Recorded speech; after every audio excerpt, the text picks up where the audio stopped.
Assalamualaikum warahmatullahi wabarakatuh. Waalaikumsalam warahmatullahi wabarakatuh. Selamat siang yang terhormat kepada Ibu Dr. Diana Silaswati MPD serta teman-teman yang ikut hadir dalam presentasi kali ini. Sebelumnya perkenalkan, nama saya Agis Nikania Dewi sebagai moderator dalam presentasi mengenai keamanan makanan dalam program makanan bergizi gratis mencegah kontaminasi dan keracunan. Baik, untuk mempersingkat waktu kepada materi pertama, dipersilakan. Baik teman-teman, kita masuk ke latar belakang. Poin pertama ada program makanan bergizi gratis bertujuan mengatasi masalah gizi dan stunting pada anak. Nah, program makanan bergizi gratis ini bertujuan untuk mengatasi permasalahan kurang gizi dan juga stunting pada anak-anak, terutama pada keluarga yang ekonominya kurang memadai, di mana makanan ini bisa membantu perkembangan dan juga pertumbuhan anak secara optimal. Kemudian di poin kedua ada keamanan makanan menjadi hal yang penting karena beresiko terjadi kontaminasi dan keracunan. Nah, jadi dalam pelaksanaannya keamanan makanan menjadi hal yang sangat penting gitu. Karena makanan diproduksi dan didistribusikan dalam jumlah yang sangat besar. Jadi jika tidak dikelola dengan baik, kondisinya dapat meningkatkan risiko kontaminasi dan juga keracunan. Kemudian di poin ketiga yaitu ada kontaminasi dapat disebabkan oleh bahan baku, proses pengolahan, dan pengawasan yang kurang baik. Risiko tersebut muncul akibat bahan baku yang kurang berkualitas, terus pengolahan yang tidak sesuai standar, dan juga pengawasan yang kurang ketat. Oleh karena itu, diperlukan pengawasan yang ketat pada setiap tahapan pengolahannya agar risiko kontaminasi dan juga keracunan dapat dicegah. Kemudian masuk ke batasan masalah. Proyek ini berfokus pada upaya menjaga keamanan makanan dalam pelaksanaan program makanan bergizi gratis, khususnya dalam hal pencegahan kontaminasi dan keracunan makanan. Kemudian masuk ke rumusan masalah. Ini ada 2 poin. Yang pertama, bagaimana penerapan standar keamanan makanan dalam pelaksanaan program makanan bergizi gratis. Kemudian yang kedua, bagaimana upaya yang dapat dilakukan untuk meningkatkan kualitas keamanan makanan dalam program makanan bergizi gratis. Kemudian ada tujuan proyeknya, yaitu yang pertama, penerapan standar keamanan makanan dalam pelaksanaan program makanan bergizi gratis. Kemudian yang kedua, upaya yang dapat dilakukan untuk meningkatkan kualitas dan keamanan makanan dalam program makanan bergizi gratis. Dan yang terakhir ada metode proyek, yaitu metode ini menggunakan studi pustaka. Studi pustaka Project ZM 2004. Studi pustaka adalah serangkaian kegiatan yang berkenaan dengan metode pengumpulan data, pustaka, membaca, mencatat, dan juga mengolah bahan penelitian. Terima kasih. Baik, untuk pemateri kedua dipersilakan. Baik, selanjutnya terdapat teori wacana. Menurut Cair 2007 halaman 267, wacana merupakan satuan bahasa yang utuh dan lengkap yang dalam hierarki gramatikal menduduki posisi atau yang tertinggi atau yang terbesar. Selanjutnya terdapat teori konsep keamanan atau makanan. Menurut WHO 2020 menyatakan bahwa keamanan makanan merupakan dasar penting bagi kesehatan masyarakat karena makanan yang terkontaminasi dapat memicu penyakit yang dikeluarkan melalui makanan, malnutrisi, hingga pandemi keracunan. Dalam teori keamanan makanan berfokus pada proses pencegahan, kontrol, dan monitoring di seluruh rantai produksi pangan, mulai dari pemilihan bahan baku, penyimpanan, lalu pengolahan hingga penyajian makanan. Dalam program penyediaan makanan bergizi gratis, penerapan keamanan makanan menjadi sangat vital karena produksi dilakukan dengan dalam jumlah yang besar. Jadi semakin banyak jumlah yang diproduksi, risiko terkontaminasi akan meningkat sehingga diperlukan sistem manajemen pangan yang terstandarisasi. Memahami konsep dasar keamanan makanan memungkinkan penerapan prosedur operasional yang dapat mencegah kontaminasi di setiap tahap proses pengolahan. Selanjutnya teori standar keamanan pangan dan kontaminasi. Implementasi standar keamanan pangan adalah langkah kunci untuk memastikan kualitas makanan dalam program makanan bergizi gratis. Kementerian Kesehatan Republik Indonesia telah menegaskan bahwa keamanan makanan adalah faktor krusial untuk keberhasilan program makanan bergizi gratis. Standar yang lazim digunakan meliputi good manufacturing praktik, lalu good jenis praktik, lalu hazard analysis and critical control point. Yang pertama terdapat manufacturing praktik atau GMP. Ini adalah standar yang lebih luas dan terstruktur, mengatur seluruh aspek proses produksi makanan. Penerapan yang dapat dilakukan dalam program makanan bergizi gratis. Yang pertama ada desain fasilitas. Desain fasilitas ini adalah tata letak dapur yang memadai, mudah dibersihkan, dan memungkinkan ahli kerja yang logis untuk mencegah kontaminasi silang. Misalnya, pemisahan area pengolahan daging mentah dan sayuran. Yang kedua, peralatan. Penggunaan peralatan yang utuh, mudah dibersihkan dan tidak beracun, misalnya menggunakan wadah food grade. Yang ketiga, penyimpanan dan distribusi. Di bagian ini untuk memastikan makanan disimpan pada suhu yang tepat dan didistribusikan dalam wadah bersih tertutup dan terlindungi dari debu atau cemaran. Baik, untuk selanjutnya kepada pemateri ketiga dipersilakan. Baik, untuk selanjutnya yaitu ada 2.3.2 yaitu tentang food hygiene praktis, adalah pedoman yang menguraikan aktivitas dan kondisi higienis yang harus dipatuhi dan dikontrol di seluruh rantai pangan, mulai dari penanganan bahan baku hingga penyajian. Penerapan yang dapat dilakukan dalam program makanan bergizi gratis diantaranya yang pertama, kebersihan staf. Maksudnya, memastikan semua staf makanan mencuci tangan dengan benar dan mengenakan pakaian pelindung seperti topi, celemek, dan sarung tangan. Yang kedua, sanitasi fasilitas, menjamin ketersediaan air bersih mengalir, fasilitas pencucian peralatan yang memadai dan sanitasi area dapur atau penyimpanan. Yang ketiga, pengendalian hama, maksudnya mencegah serangga, tikus atau hewan lain masuk ke area pengolahan dan penyimpanan makanan.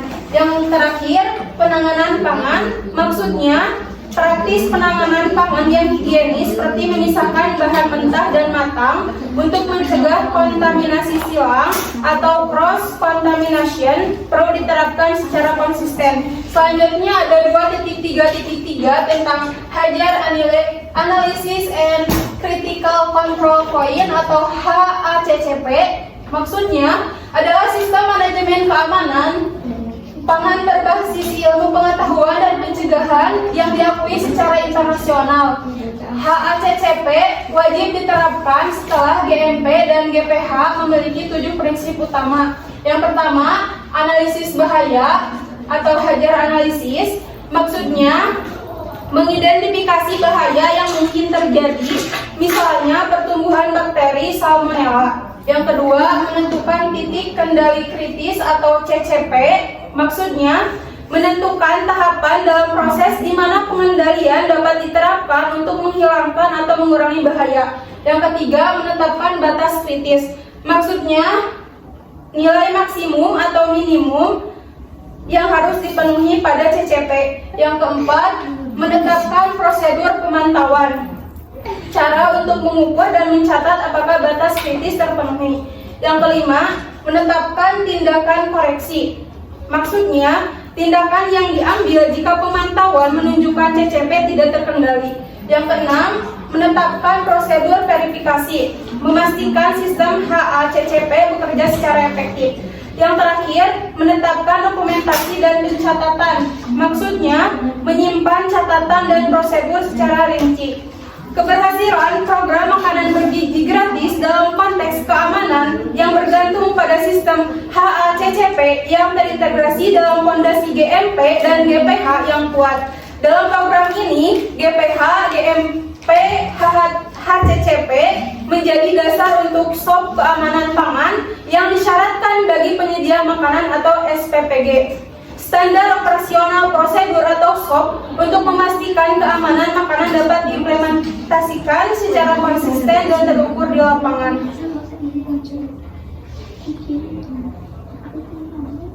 Selanjutnya ada lembar instrumen keamanan pangan.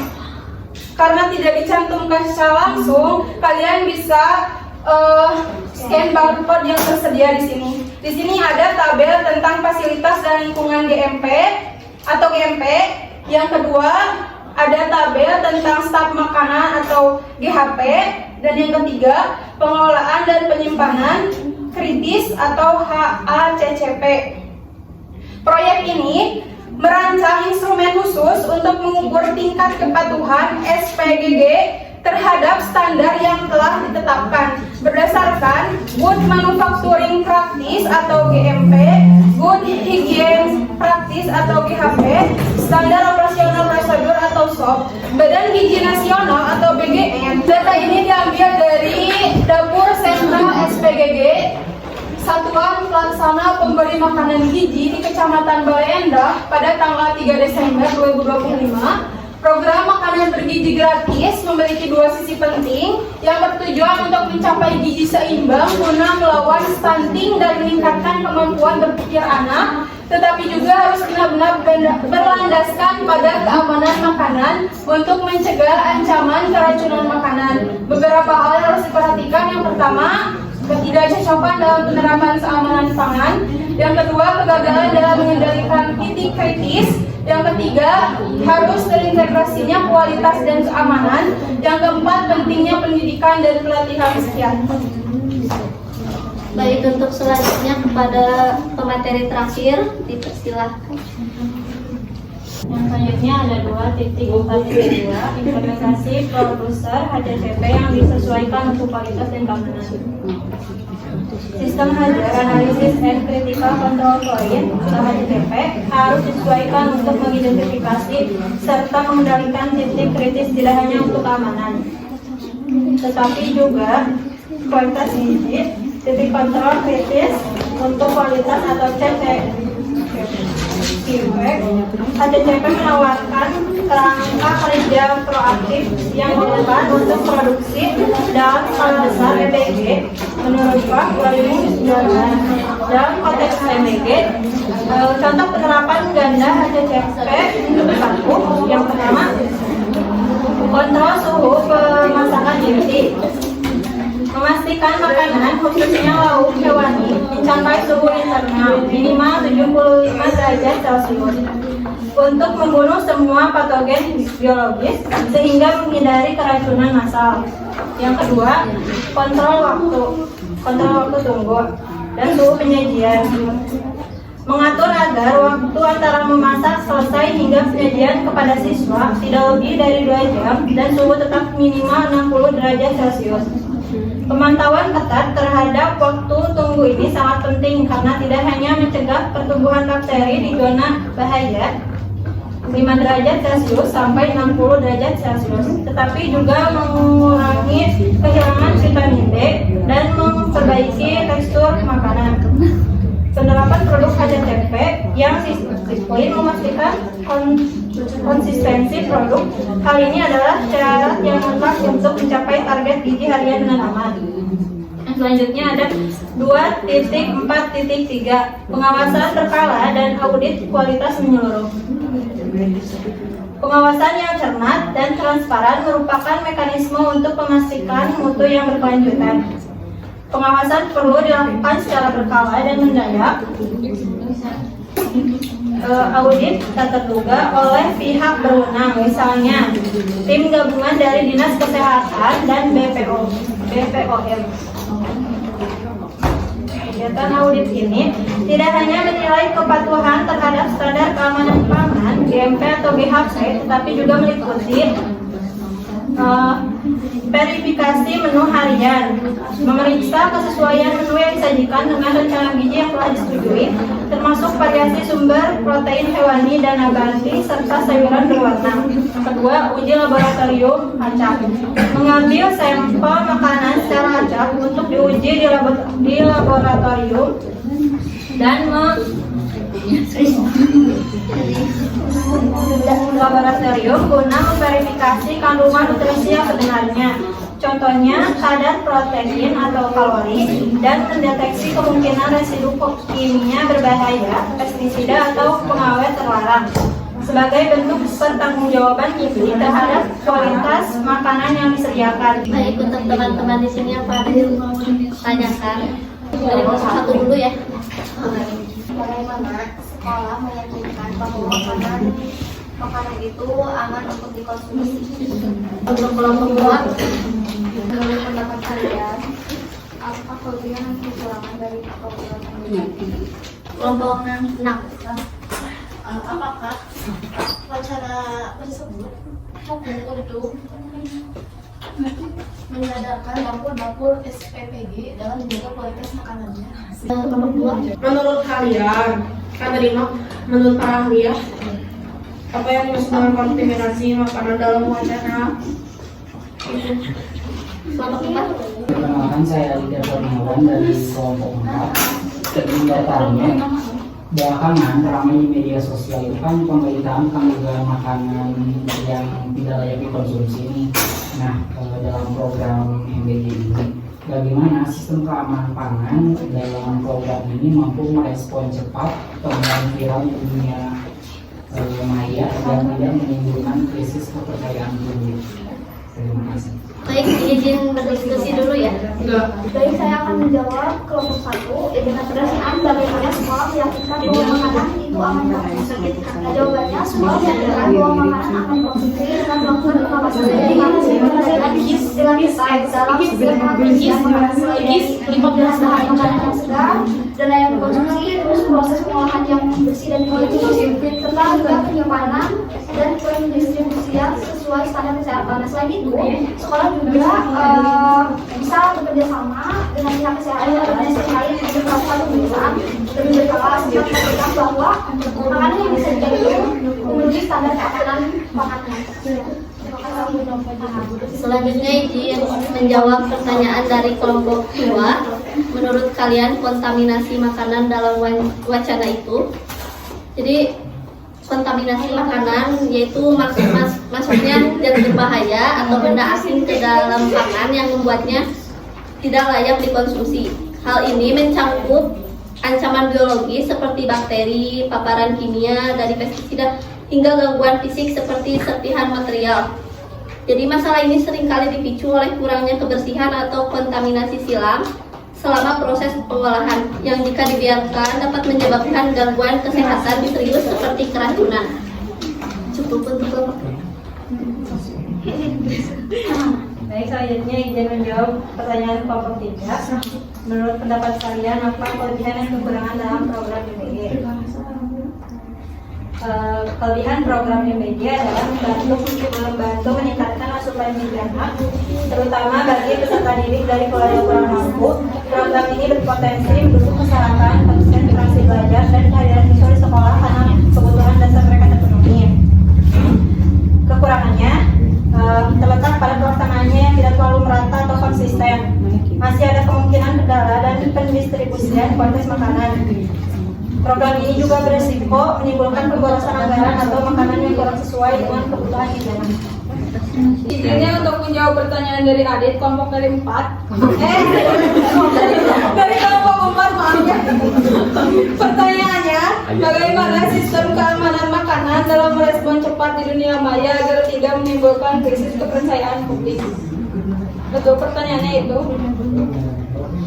Jawabannya yaitu dengan melakukan pemantauan aktif terhadap media sosial dan platform digital untuk mendeteksi sejak dini isu keamanan pangan. Ketika muncul dugaan masalah, lembaga terkait perlu segera memberikan klarifikasi resmi yang berbasis data awal. disampaikan secara transparan dan mudah dipahami oleh masyarakat. Informasi yang diberikan sebaiknya menggunakan bahasa yang empatik, tidak defensif, serta menunjukkan bahwa keselamatan konsumen merupakan prioritas utama. Selain itu, konsistensi pesan antar instansi dan pelaku industri sangat penting agar tidak terjadi kebingungan publik. Melalui komunikasi digital yang cepat, terbuka, dan edukatif, sistem keamanan makanan dapat mencegah meluasnya kepanikan serta menjaga kepercayaan masyarakat terhadap pengelolaan keamanan makanan. Sekian. Saya akan menjawab pertanyaan dari kelompok 6. Pertanyaannya, apakah wacana tersebut sudah dalam menjaga kualitas makanannya? Jawabannya, wacana yang telah dimakan sangat berkontribusi menyadarkan dapur SPG dalam menjaga kualitas makanan karena berfungsi sebagai kritik dan pengawasan pabrik. Melalui wacana ini, pihak dapur dapat terdorong untuk lebih memperhatikan kebersihan, kandungan gizi, dan standar pengolahan makanan agar kepercayaan masyarakat tetap terjaga. Namun, wacana saja tidak cukup jika disertai pengawasan. Jika tidak disertai pengawasan dan tidak tindak lanjut yang nyata dari pihak terkait. Baik, terakhir kesimpulan dan saran. Jadi keberhasilan program makanan bergizi gratis sangat beruntung pada penerapan sistem keamanan pangan yang terintegrasi yaitu GMP, GHP, dan HACCP. Ketiga standar ini penting untuk mencegah kontaminasi pangan, terutama pada produksi berskala besar di dapur sentral SPGG. Namun, hasil evaluasi menunjukkan masih adanya ketidaksesuaian antara standar dan praktik di lapangan, seperti keterbatasan sanitasi, pengendalian suhu yang belum optimal, serta lemahnya dokumentasi. Oleh karena itu, keamanan pangan perlu diterapkan secara konsisten pada seluruh tahapan agar kualitas gizi makanan dapat tercapai. Untuk sarannya, yang pertama ada peningkatan fasilitas dapur, kedua pelatihan rutin bagi penjamah makanan, ketiga pengajuan dokumentasi dan monitoring HACCP, yang keempat edukasi gizi secara berkelanjutan, yang kelima kolaborasi dan supervisi lintas sektor. Sekian dari kelompok kami. Mohon maaf bila ada kesalahan. Assalamualaikum warahmatullahi wabarakatuh.